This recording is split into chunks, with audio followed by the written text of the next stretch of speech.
L'article 14.16 prévoit que tout contrat qui n'est pas conforme aux conditions nécessaires à sa formation peut être frappé de nullité. La nullité sanctionne donc un vice de formation du contrat et rien d'autre. C'est-à-dire qu'au moment de la formation du contrat, un élément essentiel à sa formation a fait défaut. Les éléments essentiels à la formation du contrat sont prévus à l'article 1385. Si un de ces éléments fait défaut, le contrat pourra alors être annulé. À noter que d'autres lois, telles que la loi sur la protection du consommateur, par exemple, peuvent prévoir des exigences additionnelles de formation du contrat. À noter que la nullité concerne exclusivement un défaut de formation du contrat. Si un de ces éléments vient à faire défaut après la formation du contrat, cela pourrait être une cause de caducité. De même, si un contractant n'exécute pas ses obligations, il ne s'agit pas d'un problème de formation du contrat, mais bien un problème d'exécution du contrat. Il y a deux types de nullité, relative ou absolue. L'article 14.21 prévoit une présomption en faveur de la nullité relative. Les articles 14.17 et 14.19 permettent toutefois de distinguer les deux types de nullité. La nullité est absolue lorsque la condition de formation qui n'est pas respectée a pour but de protéger l'intérêt général. La loi sur le barreau, par exemple, ou encore le code criminel. La nullité est relative lorsque la condition de formation qui n'est pas respectée a pour but de protéger des intérêts particuliers. La loi sur la protection du consommateur, par exemple, ou les vices de consentement. Les personnes pouvant invoquer la nullité du contrat diffèrent selon le type de nullité, relative ou absolue. Dans le cas de la nullité absolue, toute personne ayant un intérêt né et actuel peut l'invoquer. L'intérêt né et actuel est une notion particulièrement importante en procédure civile.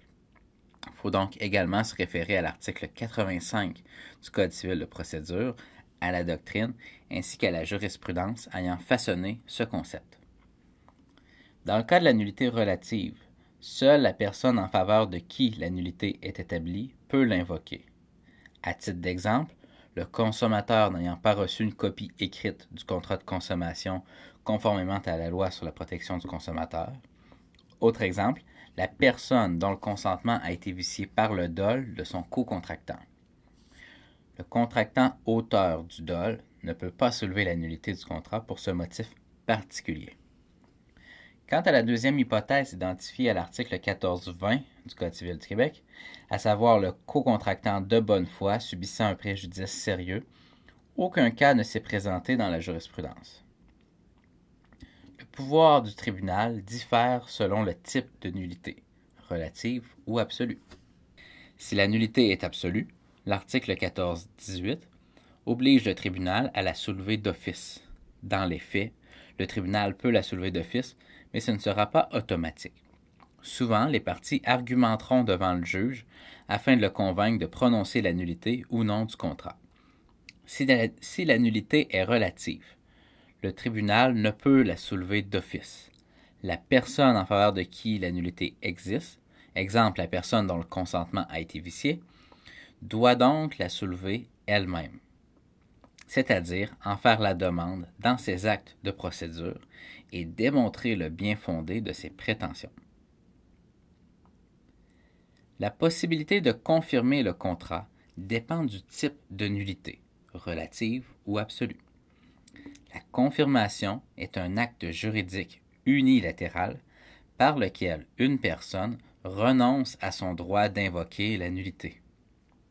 Cette possibilité est uniquement prévue dans les cas de nullité relative, puisque le contrat frappé de nullité absolue ne peut être confirmé. Cela est logique, puisqu'il s'agit d'une nullité absolue, il est question de l'intérêt général et non de la volonté d'un seul contractant. La nullité du contrat emporte deux effets juridiques importants. Tout d'abord, le contrat frappé de nullité est réputé n'avoir jamais existé, c'est-à-dire que par une fiction de la loi, c'est comme si le contrat n'avait jamais existé entre les parties. À titre d'exemple, si un mariage est déclaré nul après 30 ans, par une fiction juridique, c'est comme s'il n'avait jamais existé de mariage entre les deux époux. Deuxième conséquence à ne pas confondre avec la première, une fois le contrat déclaré nul, on doit procéder à la restitution des prestations. Ces deux étapes ne doivent pas être confondues, puisqu'il se peut que le contrat soit annulé, mais qu'il n'ait pas lieu à la restitution des prestations. La restitution consiste à remettre les parties dans l'état où elles étaient lors de la formation du contrat. À titre d'exemple, le vendeur doit rembourser l'acheteur, alors que l'acheteur doit remettre le bien au vendeur. C'est cette étape qui peut causer certaines difficultés d'application. La restitution des prestations, ainsi que ses modalités, sont prévues aux articles 1699 à 1707 du Code civil et fait l'objet d'une autre capsule. Pour conclure, voici un résumé des distinctions.